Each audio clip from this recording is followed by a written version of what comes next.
Your electric park brake, or EPB, is designed to prevent rolling while parked, so before leaving the vehicle, make sure the park brake is applied. Also, make sure the transmission is in park. To apply the park brake manually, push down or pull up on the switch momentarily. You'll hear a whirring noise while it engages. Once engaged, you'll see a light on the switch and a brake warning in your instrument cluster.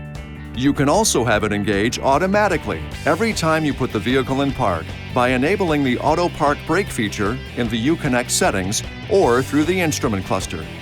The park brake will release anytime the ignition is cycled into the run position, the transmission is in drive or reverse, and the seatbelt is buckled.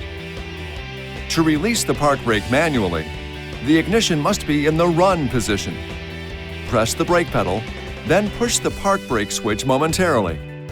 Once the park brake is disengaged, the brake warning lamp and switch light will both go out. If rare and exceptional circumstances make it necessary to engage the park brake while in motion, push down or pull up on the switch for as long as engagement is desired. The brake warning lamp will appear and you'll hear a warning chime.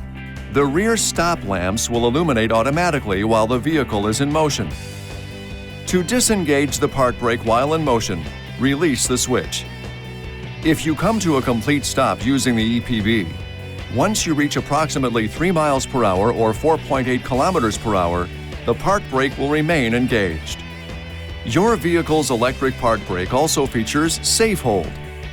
Safehold is a safety feature that will engage the park brake automatically if the vehicle is left unsecured while the ignition switch is in the run position when the engine is on. For example, Safehold will automatically engage the park brake if the vehicle is at a standstill. There is no attempt to press the brake pedal or accelerator pedal, the seatbelt is unbuckled, and the driver's door is open.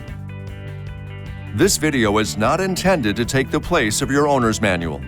For complete details and other important safety information, please see your owner's information.